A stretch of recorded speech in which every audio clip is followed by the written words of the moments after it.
My name is Keith Becker from Dee Rentals. On the credenza behind my desk, I keep a confectioner scale that I found years ago. On one side there's a brass tub into which you can put peppermints or taffy or candy or whatever you might be scaling. And on the other side, to balance off, we've got brass weights to determine what the actual volume is and ultimately what the cost is. I keep that there to remind me of the need for balance, both in my career and in my life. And balance is a real concern right now in the state of California because we are in the midst of a drought. And the drought is so severe that the governor has authorized legislation allowing our local utilities to fine customers for the wanton and reckless waste of water in the communities.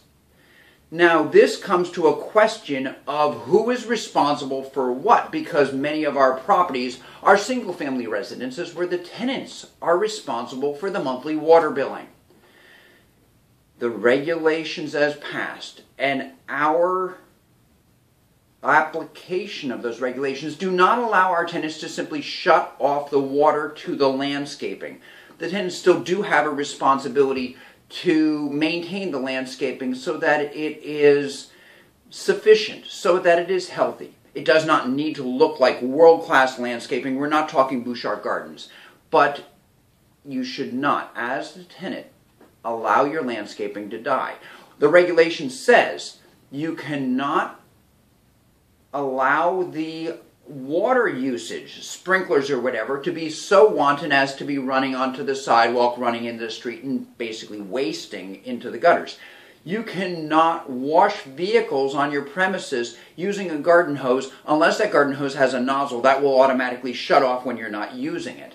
And if you've got a water feature, like a fountain, for example, you can't have it being fed from the water supply. It's got to have a recirculating pump so that it has its own contained water volume and it's not constantly drawing from the water supply.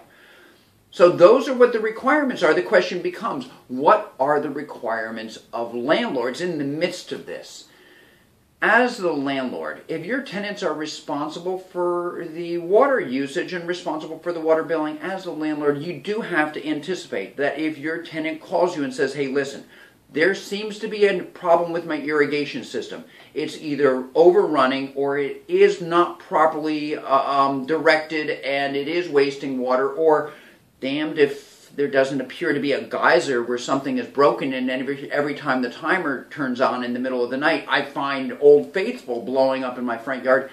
As a landlord, you have to anticipate that you are going to need to be proactive in terms of addressing possible high water usage. Because if you are not attentive to that, your tenant, when they get fined that $500 or more per day for wanton water use, and they come back and say, I told my landlord, who is ultimately responsible for the maintenance of the yard, I told the landlord that there was a problem, the landlord did not pay attention to it, did not address it, they might have a valid claim.